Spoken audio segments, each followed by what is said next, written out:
आम्ही फक्त व्हिडिओमध्ये पहा की कोणत्या कोणत्या महिला होत्या, कोणते कोणते माणसं होते कपडे फाडतानाचे असे व्हिडिओ क्लिअर घ्या ना. असा क्लिअर व्हिडिओ घ्या की आता या बाई लुचायला लागली, मी या बाईचा व्हिडिओ निघन का नाही. असे कपडे फाडायचे जाऊन उभं राहायचं, म्हणायचं मी कपडे फाडेन, मी हे केलं मी ते केलं. त्या मुलीच्या अंगाला हात कोणीच लावला नाही. ती कोणाची तरी माय बहीण आहे, आम्ही लेक बाळ आहे गावची, आम्ही तिच्या अंगाला हात लावण्याचा प्रयत्न कोणच केला नाही. ती बाई आमच्या बहिणी वाणी आमच्या नवऱ्याच्या, आमचे मालक, आमचे लेकर, आमच्या मुली तेवढ्याले, ती पुरी एवढ्याल्या मुली आमच्या, आम्ही तिच्याकडे वाईट नजरेनं कोणच पाहिलं नाही आणि वाईट नजरेनं तिचे कपडे कोणच फाडले नाही. तिनं तिच्या हातात कपडे फाडे, दारी आली, दारी बसली, सगळं पोलीस प्रशासन तिथं होता, PSI तिथं होते, सगळे होते तिथं. आणि आमच्याच घरावर काड्या मारल्या, हे केलं. माझा स्वतःचा मुलगा फौजी आहे, माझ्या नवऱ्याला नेलं त्यानं ना, ते गेल्याच्या नंतर मग आमच्या घरावर अशा काड्या फेकल्या, दगड आणले, गाड्याचं नुकसान केलं, घरातलं नुकसान केलं.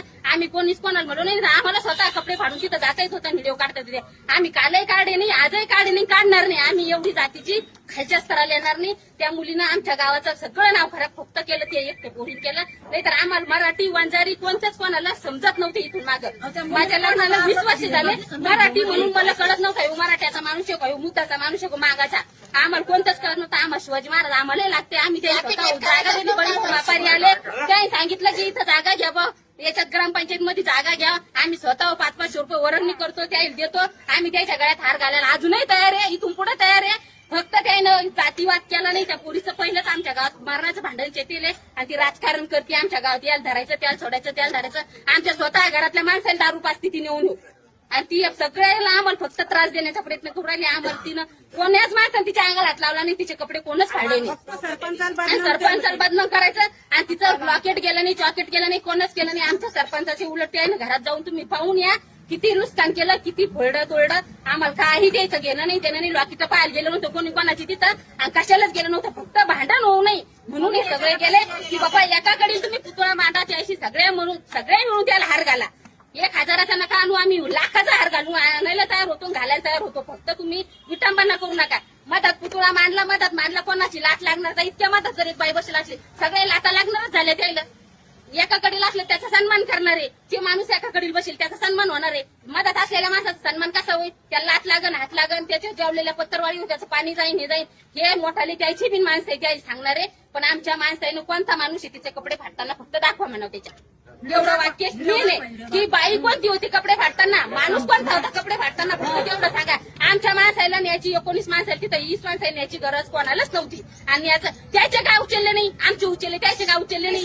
आमच्या पोती तोडे नाही का त्यानं, आमच्या लक्ष्मीला मारलं नाही का त्यानं. आमच्या एका म्हातारी मारेल तर ती म्हातारी बेसूत पडली, तर त्या म्हातारी कोणा दवाखान्यात नेलं नाही. आंबादा सोन्ने म्हणून त्याचं त्या म्हातारीचं नाव आहे. त्या म्हातारीला मारण्याचं मारलं त्याने 2-3 काड्याने, एका माणसाला एका पोराच्या तोंडात चापट मारली, एका पोरानं 18 वर्षाच्या त्या बाईच्या तोंडात मारली चापट. मग त्या म्हातारीला जाऊन आम्ही मुंगडा केलं ना काढे.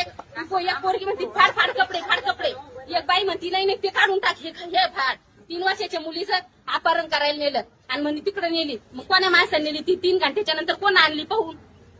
कोण गेला तिला पाय? 3 घंट्याच्या नंतर इतक्या मेळ्यात आमचे माणसं झोपी घातले, त्यांकडनं नाव नेले. आमचे मेन माणसं त्यांनी तिथं नेऊन टाकले. मागच्या माणसाला दगड फेकले, काड्या फड्या, गाड्या फड्यांच्या आता लाख रुपयाच्या गाड्या आणलेल्या, आमच्या गाड्या फडे घातले.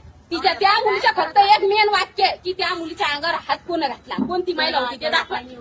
आले तिचं नाव लिहून द्यायचं, इल्ड तयार करा, आले त्याचं नाव लिहून द्यायचं, सांगायचं ह्या घरातला माणूस आहे, त्या घरातला माणूस आहे. आम्ही सांगू शकतो तो मराठी, तो मराठी, तो मराठी, हे रुचला. आम्ही ते केलं, आम्ही कोणीच कोणाच्या दारी गेलो नाही.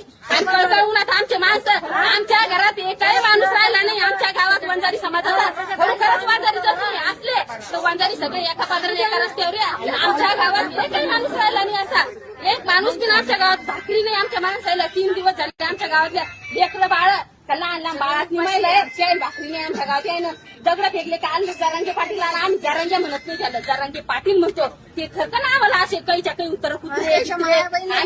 आम्ही आदर करणारे लोक, ते आदर केला नाही त्यानं असे धडाधड लाकडं फेकले. त्या बाई काय काड्या मारायची गरज होती? त्या बाई चापटा मारायची काय गरज होती? काय म्हणून चापटा मारल्या? आमचा माणूस तर त्याच्यात गेला बी नव्हता. व्हिडिओ मध्ये दाखवायचे आमच्या माणसाला संजय मुंडे माझ्या नवऱ्याचं नाव आहे. जर आमचा संजय मुंडे मग कुठं दिसले की इथे या बाईच्या अंगाला हात लावताना आयुष्यभर ते राग कुठं राहतेच होतं. आमचा माणूस नव्हता, आमची बाई नव्हती त्या बाईचे कपडे फाडायला. आणि एवढ्या खालच्या तराचे नाहीच आम्ही की तिची लगे उघडं करू, कारण ती आमची बहीण आहे, आमची लेक बाळ आहे. तिच्या वयच्या आम्हाला बहीण आहे, तिच्या वयच्या आम्हाला मुली आहे. हीच कळकळीची विनंती. धन्यवाद साहेब. फक्त आमच्या माणसाला तितक्या न्याय देतो तुम्ही आणि वंजारी समाज एक व्हा.